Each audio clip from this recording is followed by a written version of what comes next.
So Antoinette's going to present tonight on data privacy and the protection of personally identifiable information, PII. These have been hot topics with the recent adoption of legislation, such as the EU's Gdpr, California's CCPA, and New York State SHIELD Act. Data privacy and protection specialist Antoinette King brings an expert perspective on the protection of all data and how setting up a strong data privacy programs can support business objectives and improve an organization's market position. She'll discuss how security professionals can drive conversation around data privacy and security within their organizations and customers.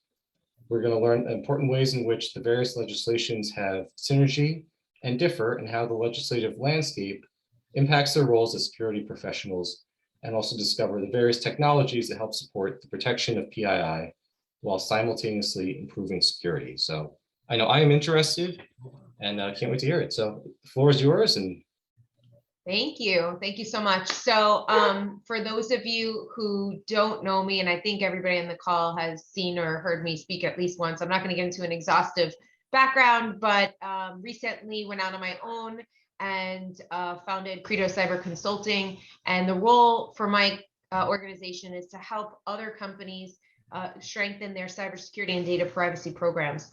I actually originally did this presentation for a young professionals group because it was brought to my attention that a lot of young professionals don't understand how data privacy really applies to security, right? And so I thought it would be an interesting topic to pose to the group.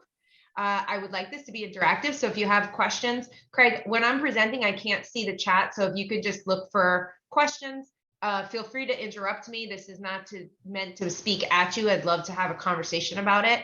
And I also want to have a quick disclaimer that this is by no means an exhaustive exploration of everything you need to know about data privacy as it pertains to the security industry. Think of it as a satellite view. Speak very generally about the topics that can mitigate some of the challenges that we face, but it's by no means an exhaustive deep dive into data privacy. If you're interested in learning more, of course, always reach out to me. I'd be more than happy to have a side conversation about it. But as far as this presentation goes, I just wanted to kind of touch some of the high level stuff in order to make sure that everybody has an idea of how it impacts. I'm going to actually turn my video off because I'm getting a little bit of a delay. Let's see if I can figure out how to do that. There we go. Okay. So what is data privacy? As far as we're concerned, data privacy includes several different things. So of course, everybody's heard PII, personally identifiable data, your name, address, or social security number, for example, but there are other classifications of data. So when we're thinking about personal data, we're talking about biological data, things like genetic testing, information, drug testing results, that kind of stuff, environmental data, which includes your home, place of work, public spaces that are being monitored for video surveillance and access control, ID checks, that kind of thing. That's kind of environmental data. We also have communications information. That's how you correspond in general. It could be postal mail, telephone conversations, email, and other forms of behaviors that would include communication. Intellectual property is often transmitted in some sort of form of communication. So think about a sensitive company data that's being transmitted. And as we look at all of these types of data, we can classify them even further. Public data, the stuff that's freely available in public websites and things that you'd easily share with confidence, that's not going to cause harm to the person or company. Then we have internal only data. So often you'll see, for example, if you're doing an internal training or something within your organization, there might be a little disclaimer saying for internal use only, not for public transmission, strictly accessible to people within an organization. It could include memos, other communications, business plans, and that kind of thing. We also have confidential data. Access to confidential data requires specific authorization or clearance. This could include social security information, cardholder data, mergers and acquisition documents. So, and the reason why I kind of want to talk about this is because we often think of data privacy as just PII. And then, of course, there's restricted data, data that includes things that if compromised or accessed without authorization, it could lead to criminal charges, maybe legal fines, irreparable damage to company brand. And some examples of that might be like proprietary information, research data, and other information protected by state and federal regulations. So as a security organization, from a physical security perspective, when we think about all of these different types of data, and then we also think about the types of technologies that we implement, like access control and video surveillance, even in some cases, you can see how all of a sudden, if we start looking at this outside the box of just traditional PII, we can start getting into some, muddy waters. So I want to talk about the evolution of privacy for a second. Privacy and security are really the guardians of sensitive information. They're services that are protecting people, property, and data. There's a bit of a symbiotic relationship of them working together to provide safeguards for individuals or for an organization. In this sense, it's helpful to look at privacy and security as protecting sensitive information, and doing so providing increased safety and trust for people and organizations.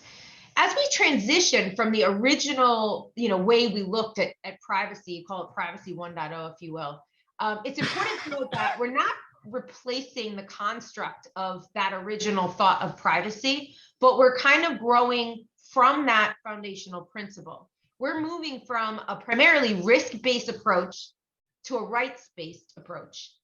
There's this evolving global privacy and surveillance regulation and law temperature, if you will, which creates operational requirements that focus on the data subject's rights and those the way that we address the rights operationally. And this is something completely different than the way that we used to treat privacy in the past. In the past, when they had regulations like PCI DSS, for example, and that's a regulation used to protect credit card information, we were just thinking about the data. We weren't thinking about the people that are connected to that data. So we're now taking a more human-centric approach with immediate benefits, particularly from a usability perspective, but also in terms of making security and privacy cooperative and increasing trust. So we're focusing on consent and the data subject's active participation and how their data is being used and collected, right? So we just have to think about, we're transitioning from this transactional focus on the data, and we are now including the human element, the people, as part of it. Does anybody have any questions about that? Because this is kind of really the foundation of this new wave of privacy. Good. All right. The definition of personal data, also known as PII, it has expanded over the last few years. In the past, it was typically referred to as the most sensitive data, including things like your name, address, social security number, maybe health records, banking information.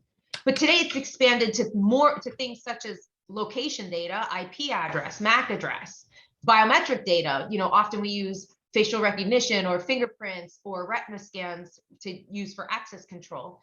So that's also included. Behavioral patterns is another interesting one.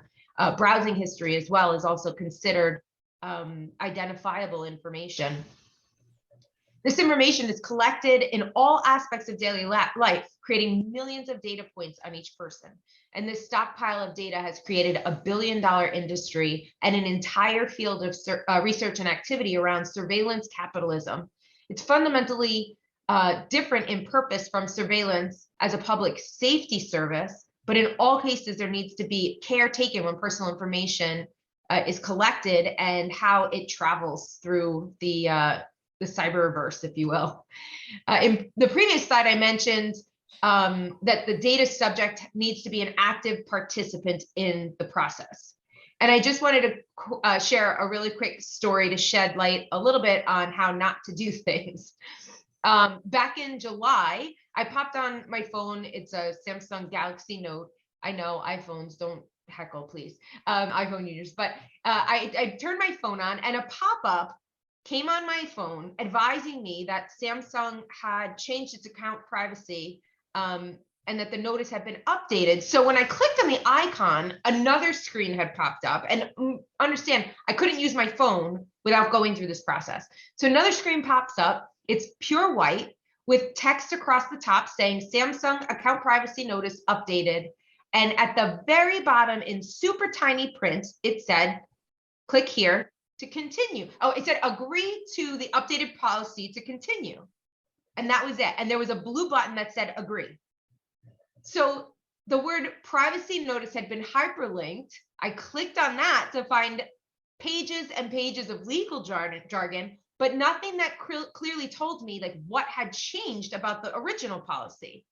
And worse, if I disagreed with any part of that policy, I had no way to express that. I didn't get to contest it. Either I agreed or I literally couldn't use my device anymore. So this is not active participation in privacy, right? This is force feeding me a policy that I either accept or don't, and that's it. And a lot of social media accounts do the same thing. Either you accept their policies or you don't use their platforms, right? So in this case, there's really zero trust, in, as far as I'm concerned, in the prospect, and there's no transparency. So, our data is being utilized in many different ways. It's being collected in many different ways. And this transition is supposed to be about active participation, but truly, there's a long way to go here. So I'd like to ask a question. How many people, or which statement here, and you could type it into the chat and just let me know how many people kind of gravitate towards which statement, but which of these statements describes best how you feel about your personal data? A, you're in full control. You know how all of your data is being used with all the organizations that you're working with. B, you somewhat know how your personal and private data is being used. C, you have no idea and no control. Or D, why does it matter? Everyone's personal data is already available in the dark web.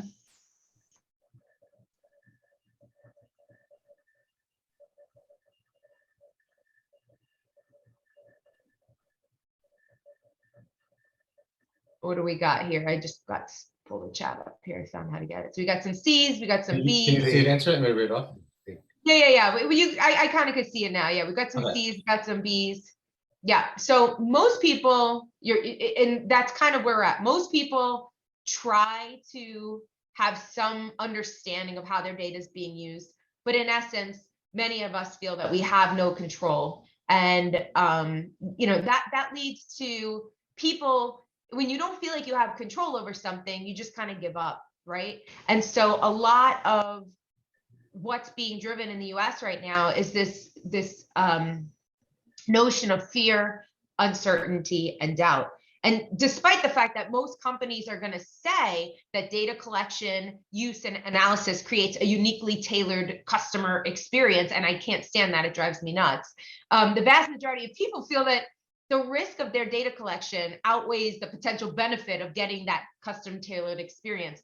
I actually have this conversation with my husband often about cookies and behavioral data collection to create custom ads, and it drives me nuts. I feel like I only see the same thing over and over again. And for me, it's not even just about private information or people tracking me, but it's like I don't get exposed to new stuff. So years go by and you watch the same ads over and over again. It's like, how are you supposed to be able to be exposed to new things if you don't have the opportunity to do so? So my husband thinks that it's the greatest thing since sliced bread. He loves to hunt and fish. And so, all the cookies have his number because all the ads that he gets are about hunting and fishing.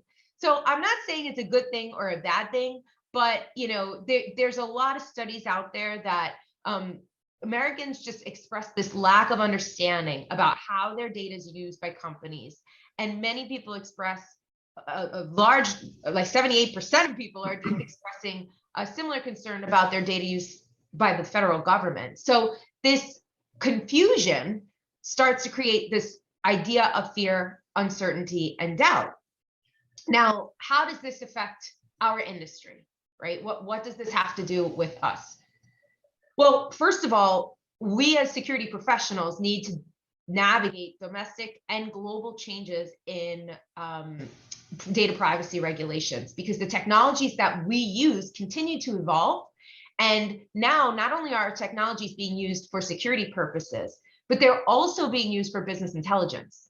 And so it becomes a slippery slope for our industry. And we've been taking quite a few black eyes when it comes to facial recognition, in terms of the use case of our technology and legislation. If we don't speak up and we don't talk about the benefits of what we do, legislation is just going to continue to stack up against us. There's new regulation. Well, GDPR is not so new; it's a few years old. But we've got GDPR, we've got CCPA, we've got PIPEDA up in Canada, Pan-Canadian Trust Framework. To the north, we have facial recognition and surveillance laws. There are over 200 US privacy laws in general, because there's no consistency in the United States around data privacy. It's usually the laws and regulations are typically around the types of data and the use of data. So it starts getting really tricky when you're working within different industries. You need to understand the regulations within those industries. And it becomes challenging for us as the professionals if we don't have somebody that has a real good understanding and good grasp of what the regulations are. All of this impacts the risk landscape in a variety of ways. There's this asymmetry between the attackers and the targets. Consumerization of security solutions has created a lot of risks to end customers, right? When you don't have security professionals doing the implementation, but you're going to Sam's Club and grabbing, this 4 megapixel or 4K rather camera system out of Sam's Clubs and putting them in your business, you don't understand what the risk is when you don't understand the data privacy. Product development efforts are often siloed and focused on speed to market, and it takes the focus away from developing devices that can provide security, but also potentially some privacy as well. And there remains a significant skills gap as it relates to privacy and cybersecurity in this industry, which is challenging for us. So I thought that biometric data was a great example of where we start facing a lot of the challenges in our industry. And what's biometric data? Well, it depends on what regulation you look at. According to GDPR, biometric data is personal data resulting from specific technical processing related to the physical, physiological, or behavioral characteristics of an individual. The New York State SHIELD Act defines biometric information as data generated by electronic measurements of an individual's unique physical characteristics. The concept of biometrics. So now this is fun because they changed the language a little bit. According to the California Consumer Protection Act, it's biometric information, and that's considered an individual's physiological, biological, or behavioral characteristics that can be used singly or in combination with each other or with other identifying data to establish individual identity. What's the challenge here? Well, A, none of these regulations have common language. So if we don't have common language, how are we supposed to mitigate against these regulations? If we're not working with the same definition of what a biometric is considered, how are we supposed to respond? So in the US, like I said before, we do not have an overarching law that defines what biometric data is and how it can be used and collected. And this really is a challenge especially for security integrators. But when you're looking at end customers who have facilities that cross state lines, forget about federal lines. Let's just take that out of the mix because that's kind of a whole other ball of wax. But even in the US, we have domestic companies that have locations that cross state lines, and you want to use, let's say, fingerprints as your access control technology. Well, is it legal depending on the state that you're in? And a lot of security professionals are not thinking about that when they're working with their larger customers. And so not to say that you have to know everything about every regulation, but you absolutely need to be asking the questions. Because if you're not asking the questions, you as the integrator could be implementing a solution that ultimately could cause risk to the end customer organization. And if you are the end customer organization, you absolutely need to have someone within the organization that understands the compliances and that can navigate these different laws. Does anybody have any questions thus far? Antoinette, Yeah. California Protection Act. How old is that act? Do you know? It's from, I think it's 2019, I want to say. Okay. Are these acts normally updated every year? It depends. Okay. That actually was rolled out in phases. And so like facial recognition, for example, and other biometrics were rolled out over time. So often these regulations will start and then it'll have like a 3 or 5 year phase-in period. Okay, thank you. Yeah, no problem. And so we talked about consent before, and I'll just give you a couple of examples. Like, for example, the state of Illinois requires private entities to get written permission to collect biometric data and full usage disclosure, which means that if you're going to use fingerprint recognition for access control, you have to get written consent from the people that are going to be using it. And then they have to have a document that fully discloses how their fingerprints are being stored, and also, what the usage is going to be. And in the state of Washington, it places burden on the controller of the data to obtain consent, disclose usage, and then protect the data. And in Texas, it prohibits the capture of biometric data without written, informed consent, and prohibits the sale or disclosure of biometric identifiers. So again, if I have a business and I have facilities in these 3 states and I want to use a biometric as part of my access control, whether it be within my computer access control or facilities access control, I've got 3 different requirements here, and it really starts to get tricky. So here's another poll question. Which of the following technologies can be implemented to protect the privacy of data subjects? Radar detectors, Bluetooth credentials, thermal imaging technology, or A and C? And if someone doesn't know what one of these things are, let me know and I will I'll explain it.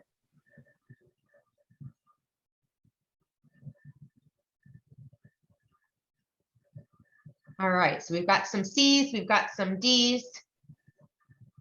So the answer actually is D, both A and C. And I will give you, kind of an overview of some of the technologies that we can use to mitigate some of the privacy risks that we have. So differential privacy is basically an extra layer of protection against re-identification attacks. And what that means is that we can implement different types of surveillance techniques, such as privacy masking or the use of thermal imaging technology, to provide security awareness without risking data privacy regulation. So in other words, we're able to detect, right, and then respond, for example, with security guards or something like that, versus using a camera or some other technology that would be able to identify.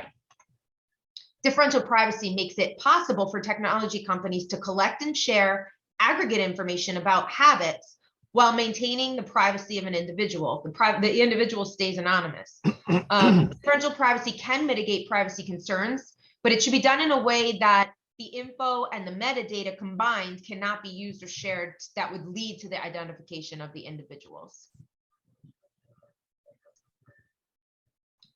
So data anonymization is a process by which, to different varying degrees, you can take a fully identified characteristic, right, and anonymize it by applying different technologies to it.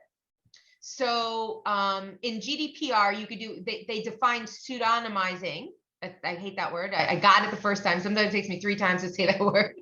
As the processing of personal data in a manner that the personal data can no longer be attributed to the data subject without the use of additional information. So we often see, in video where they pixelize the face or they blur it out. That way we can keep we can keep the whole scene, but we aren't necessarily able to identify the natural person. So we're replacing the identifying or sensitive data with something else. We can do this with redaction, we can do it with masking.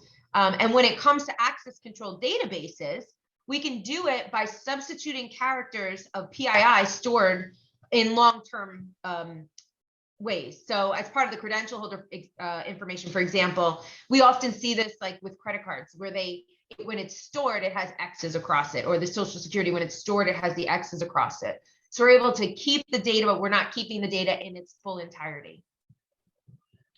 So as I mentioned before, thermal imaging technology, which you see on the left, and radar detection, which you see on the right, are two technologies that we can use to create a detection capacity without actually identifying the subjects. By using heat signatures, for example, in thermal imaging, we can detect, and the detection mechanism of a radar technology, you can provide actionable intelligence while still maintaining the privacy of data subjects. Now, I fully am aware as security professionals, sometimes we need to be able to say that that subject was wearing a brown coat and a blue hat and was wearing jeans. But in certain areas, depending on the industry, we just aren't capable of doing that kind of detection. So we need to apply a detective mechanism and then a human element like a guard or a subject or something like that in order to do the investigation. So we're really trying to strike a balance between privacy and security, while also keeping people safe and secure. And when you're doing this, you really need to understand your customer's environment, right? So that's all I have for the technical kind of getting into the technologies and the regulations. And now I wanted to open it up to have more of a dialogue discussion. I'm going to put my camera back on, of the topic and maybe some concerns that people have or things that they've run into.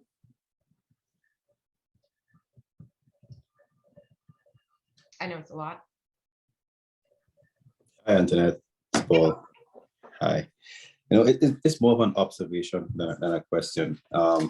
So the company that I work for, right, one of the business units that I am responsible for are actually call centers. And it was, I shouldn't say eye-opening, but that move from protecting sensitive info to people's rights is very important. I have seen over the past year proliferation of employees who interact with customers who call in using their info to find them on social media, whether it's LinkedIn or Instagram or Facebook. We have, our company, we have instituted our own internal regulations for that. So we investigate, we terminate if it's found to be so. Is there any federal laws, state laws that are being considered to protect that type of behavior? Do you know? No, right? and social media really, yeah. So social media is really kind of the paradox, right? Because everybody's concerned about their privacy when it comes to how businesses handle their data. But at the same time, and that's why when I did that first poll where it said, I think the D was like, who cares? Everybody's private information is on the dark web anyway. It's not even just on the dark web. Everybody's putting their private information and their locations information right on social media for everyone to see. And then they start complaining when company has a data breach and their information is put on the dark web. So we as the data subjects have to be more educated as to what we're putting out in social media and other realms and how that information can be used against us. Something that's really important to me, and I'm working with some K through 12 environments, is teaching young people, we are creating entire generations of people that are completely and perfectly comfortable with putting themselves out there in 100% transparency and entirety because they want likes and clicks. And we're not teaching them the importance of protecting their data. And it's not just a matter of somebody stealing your credit card information or even identity theft. But one of the things that I'm involved in, I'm one of the founding for Women in Moms in Security. And we're not for profit that generates revenue to rescue and rehabilitate human trafficking victims. And right now we've got a massive, I would call that a pandemic of young people getting tricked into human trafficking environments because of social media, and nobody warns them about when you go on Snapchat and there's a location and you're doing that, the snap map, it's called, anybody that's on Snapchat can see where you are. And these kids are putting this stuff out there publicly and falling victim to human trafficking situations. So for me, it's a global issue, and it starts from children all the way to adults. But there aren't any real federal laws in the United States. GDPR is the closest thing for the European Union, and it puts a lot of restriction on companies, but it really doesn't do anything. It puts restriction on companies on how you collect data, how long you store it, and how you use it. So the use part, if employees are using their data in Europe, for example, in the EU, and they're going out and they're trying to do something else with it, that I guess would be considered a violation if they're reported. But in the United States, there's really nothing that translates the same way. Antoinette? Yeah.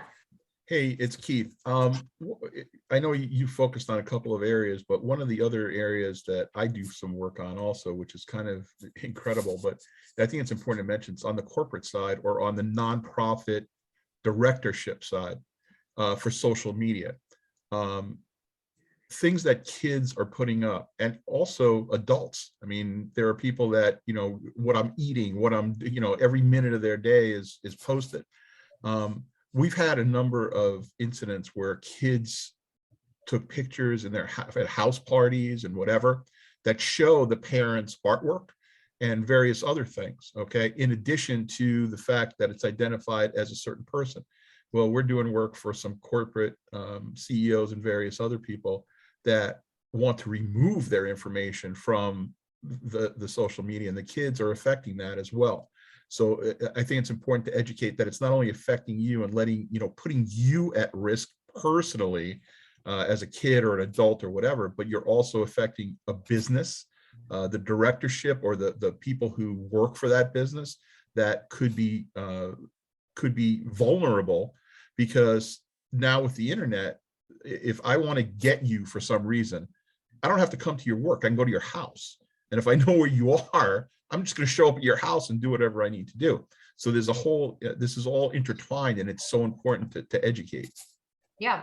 And a lot of the apps that we use have location turned on, where, why does an app that I'm trying to figure out what kind of food that, restaurants or whatever, that needs my location data 24/7. So there are settings where it says you can only turn it on while the app is in use, but people are just accepting all of the terms without actually looking at what these things are saying. And from a security, especially from an executive protection perspective, it's the whole family that's around that executive that people are going to, they're not going to necessarily case the executive because they know they're a hardened target. The soft target is the family and the people around them and their neighbors, right? So you're 100% right. And I just think that people are not very hip to it. They're so apt to drop the hammer on the companies and the organizations. They don't realize that they're their own worst enemies. In the political area that we're in right now, even not the nonprofits for various, whatever, wherever you stand politically, there's somebody that hates you, okay, no matter what. So again, these are some of the things that also it affects everybody, no matter if you're in corporate, personal, nonprofit. It's kind of amazing. Yeah. I think the net of all of this is just when you're implementing technologies as a security professional, whether you're doing it from an executive protections perspective or physical security perspective, you just need to ask the questions, right? You need to talk to the people that you're working with, because data privacy is becoming more and more of a hot topic, and everybody likes to sue everybody for every little reason. So if somebody's in the workforce and they're disgruntled and they feel like you violated their privacy, that's going to be something you have to really be able to speak to. And when you're putting cameras in work environments that are recording 24/7 or whatever it is that you're doing, you have to be able to demonstrate the purpose of why you're doing that. And so I think it's just really important to make sure you're having those conversations. Internet, can I make a comment? Yeah, of course. Not so much a question, just I find this very interesting because coming from the public side of the house, it's really a double-edged sword. I mean, I worry about my own data privacy and try to be very limited in what I put out there. But from a public safety perspective, what used to require, confidential informants and boots on the ground investigations, now from a public safety standpoint, when we initiate any sort of investigation, the first thing that our investigators do is go to social media. And 90% of the time, we get so much information from social media that it's not even funny. And the other 10%, like our organization subscribes to like TransUnion and there's others out there, obviously. And we subscribe to it. We basically buy the rights to look at your public information. So, your cell phone bills, your electrical bills, all that data is sold to these companies. And, from a public safety standpoint, it's great because as long as you're a legitimate person paying legitimate bills, if you have a mortgage or you have a cell phone or you have, an electrical bill, your information's out there and it's really just a few mouse clicks away. And the bulk of a lot of investigations is done with, 2 browser tabs open, one on one of those sites and one on a social media search. And, it's pretty easy now to kind of put the pieces together. Yep. Yeah, I recently logged into a healthcare website and it had this verification process. And in the verification process, I had to click on which one of these, and it was a list of 7 different addresses. Which one of these addresses did I live at? Okay, that's an easy one. And then 4 subsequent questions were, which of these vehicles did you lease in the year 1999? Which of these vehicles did you lease in the year 2006? Which of these? And I'm like, whoa, wait a second. Why does this healthcare information company know what car I leased in 2006 in order to verify that I am who I am? That's a little bit off-putting, quite frankly. I mean, I understand why they're doing it, but where did they get that data from? Yeah, I actually just had the same thing happen the other day for banking information, and was asking me about the car that I had in 1999. Antoinette, I have a question. On the corporate side, at least this is for the realm I'm thinking about.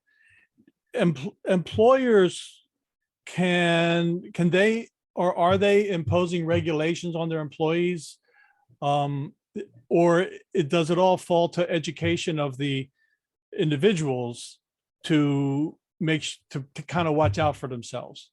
So when you say like regulations on their employees, Well, are you in terms talking of, like, about how they handle their own personal data or how they're handling the customer data? I guess, well, no, the personal, well, I guess it depends on the business that you're in, but can there be regulations? So Yeah. typically what I've seen is that if a particular, depending on the industry, right? Depending on the industry that you're in, if a particular employee needs to have education or know about certain things, it'll be in the employee handbook. So it'll talk about how the employee conducts themselves on social media, what information they're like, what company information they're allowed to post or not allowed to post, right? Yeah. And it varies in degree depending on the type of industry that you're in. When it comes to the education of the employees on how to handle customer data, Yeah, that's it's also a very big scale. And I can tell you that there are healthcare organizations that don't do really exhaustive training with their employees on how to handle healthcare information. So I have not seen, in my experience with the organizations I've been working with, I have not seen any organization that has a strong data privacy program that provides education. I mean, I think cybersecurity is probably a step above where data privacy is, and cyber isn't that great either, Yeah. right? Yeah. Interesting story regarding executive protection. There was a celebrity who was in an undisclosed hotel, but a fan and her mom saw a photo that they posted online and looked at the curtains of the hotel room. Then they went to all the hotel websites to see if they could find one that matched the curtains. They found it and they showed up, looking for an autograph or whatever. It wasn't anything dangerous, but it Could shows. very easily well be, right? Yeah, right, exactly. It shows how easy it is to find things out if you're not careful. Charles, did you have a camera in there again? Nope, but I found a few. Yeah. If I could share, Tony here. Along those lines, Charles, there was also an incident, they called it a digital stalking incident.